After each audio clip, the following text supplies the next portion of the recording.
Welcome to this review of this watercolour set. It's made by Major Brushes. It's not a company that I've heard of before. Apparently they supply to mostly education facilities, so schools, nurseries, that sort of thing. And all it's called Major Brushes. They do absolutely everything to do with art and crafts, that sort of stuff.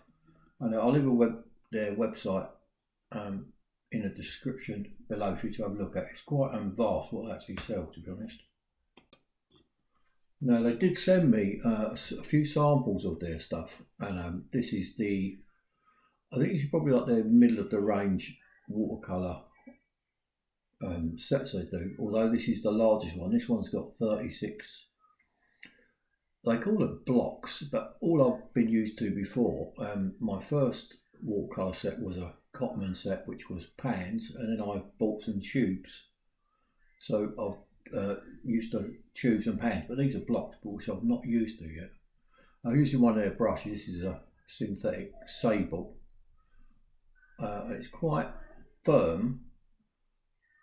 I don't know what it's made out of, but it's probably nylon or something like that, I would imagine. I think they sell them for about £2 each, them brushes.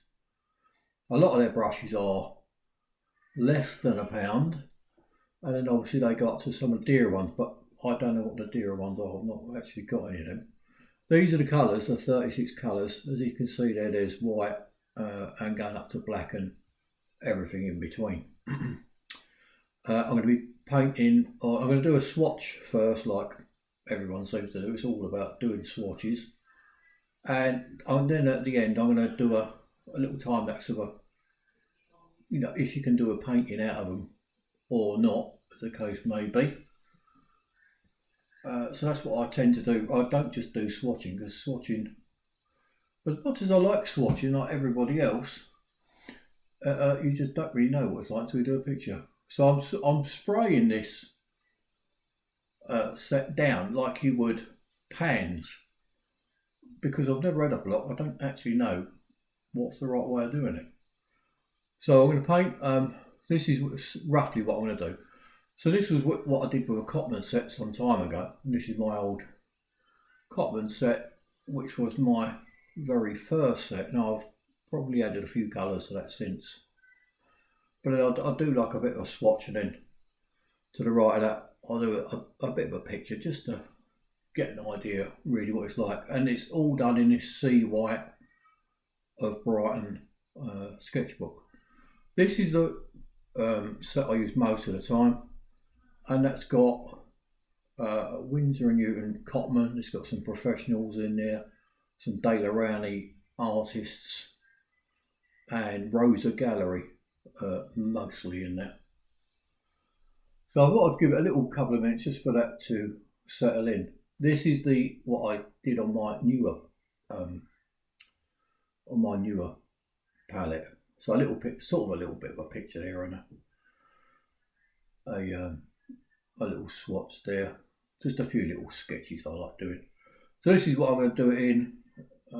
This one here, I've done a bit of a grid. I'm not using the card they give you, because I think that's too shiny and the wrong paper to get an idea if it's gonna stick to the paper and whatever. So I wanted it on proper paper, really. So I'm not going to do the white. I'll use the white just to see if that will go over anything later on.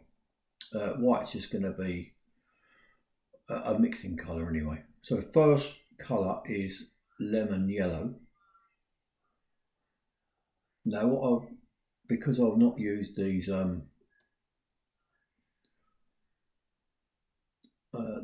blocks before, I don't actually know what I'm doing with them, so I'm going to have to play about with them just to see what I'm doing. Now I can't actually get any colour on there.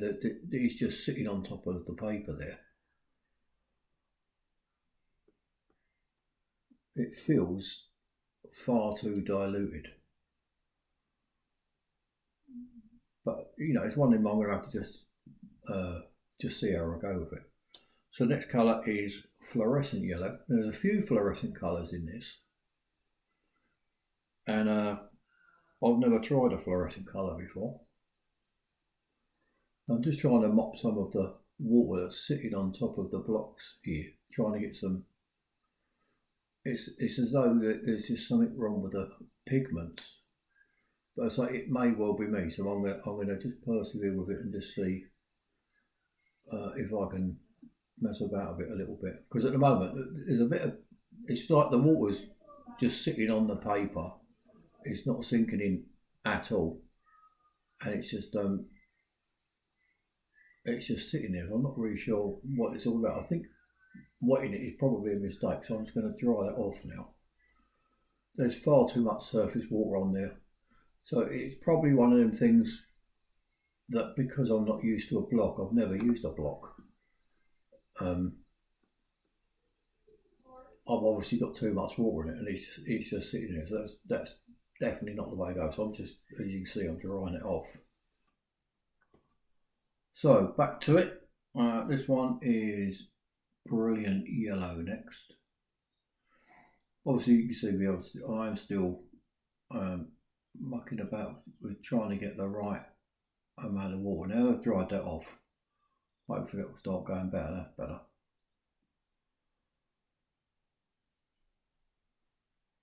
What I'll do, I think I'll well no, I was going to zoom it in, but I think I'll just leave it there.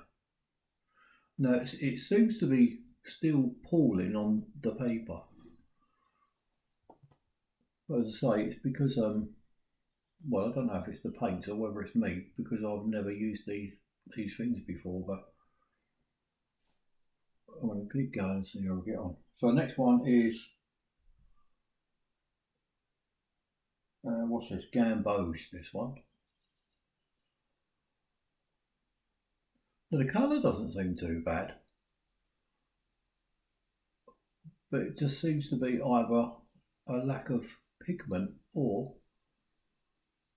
as I say, I'm not used to it. I think this is one of the, I mean, when I first started doing watercolour, it was so difficult, and you sort of getting to know the ratio of water to paint is probably the most difficult things.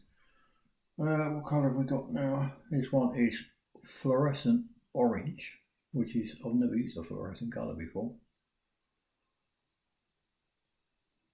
I don't even know where you would use it. It's not really sort of a colour that I would use in my in the things that I paint. I tend to paint either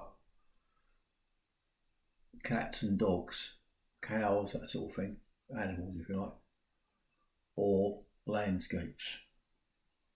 So the next one is just orange.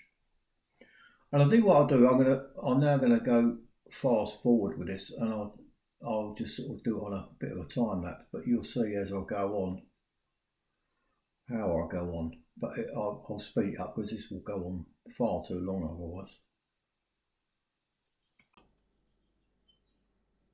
So next colour is flesh tone, which I've never used that colour before. It's another colour due on me. Then we've got peach, which usually is a made up one. Vermilion. No, I used to use vermilion a lot when I did acrylic painting, but I've not used that for a while. Then it's fluorescent red. Then it's fluorescent pink. Then the next one is cerise. Then brilliant red. I'm getting a lot more of the hang of how much water ratio you need now. What we've got, crimson, then carmine, violet, then purple, then fluorescent blue is the next one.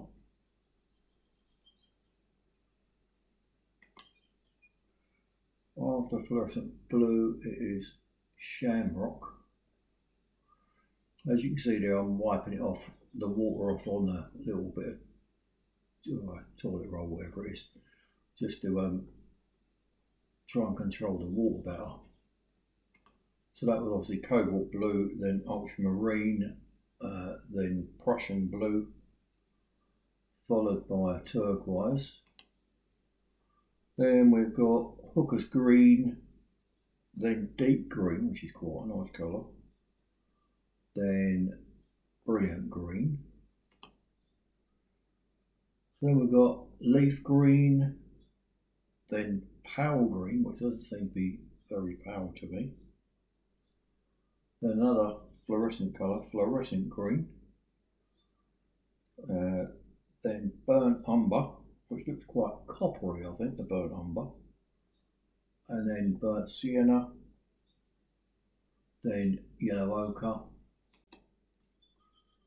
So to finish off, we have got grey, then Van Dyke brown, and black, which I don't ever use. But I was pleasantly surprised how nice this black was.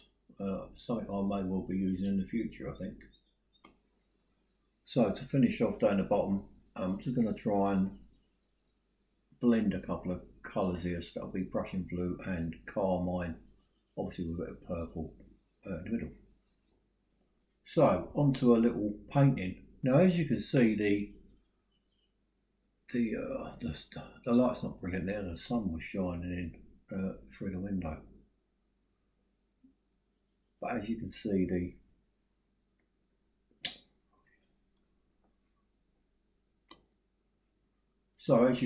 the final result of the swatches, they don't look that great. They look quite chalky, but compare it with the Cotton one here anyway, or both of the other ones. But let's see what it looks like in a painting. So I'm going to do something on a similar lines. It's not going to be the same painting. It's going to be something made up out of my head. Just a little bit of a sky and maybe a bit of water. I'm not really sure yet, but I'm just going to do just some sort of painting to see what I look like on there.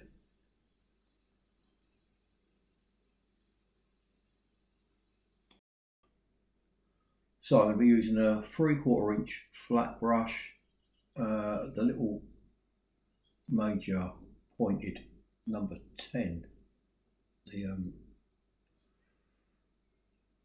nylon brush.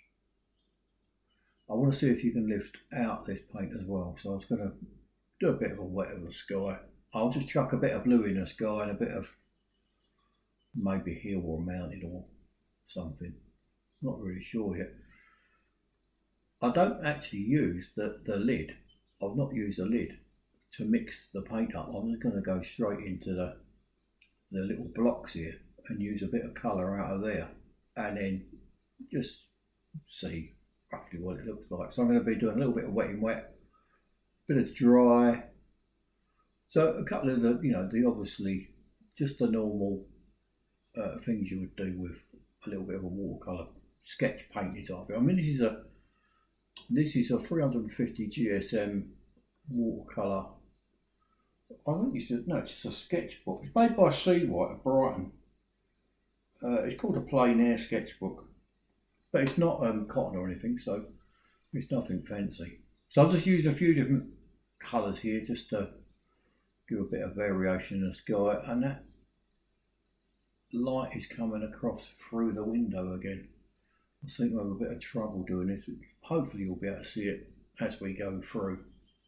What I'll do is I'll probably, I'll make this a bit faster. I'll flick through this. So I'm just going to be using, I'll be using a hairdryer between layers. There'll be a bit of masking tape going across for the horizon for the water, and a couple of mountains, and you can't actually see anything that's going on there, can you? I should really have maybe shut the curtains or something. I'll fast forward this anyway, but you can see the progress a lot easier than just looking at a load of white here.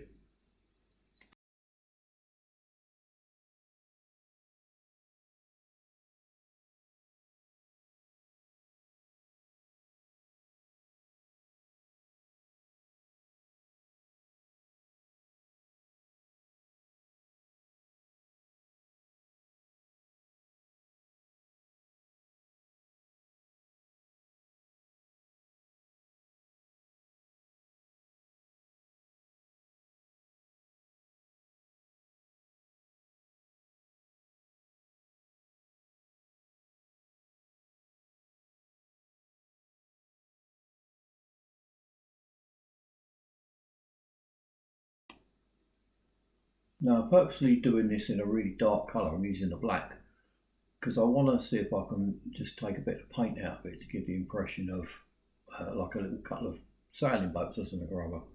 I usually do that by taking the paint out, so I'm going to try that first.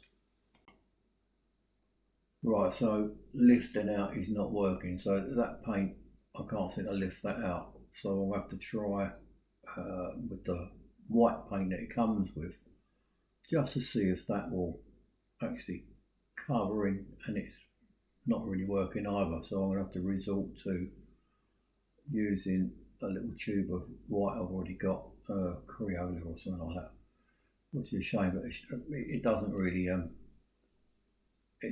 lift out. So I'm just going to paint a couple little boats with a white and a bit of red, and then I'll chuck a couple of birds in the sky, and then that will be for the painting.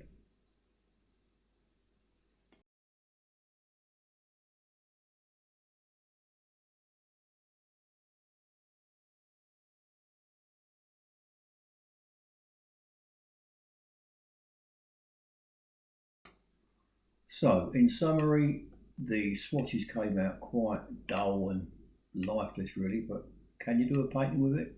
Yeah, you can. Hope to see another one soon. Cheers.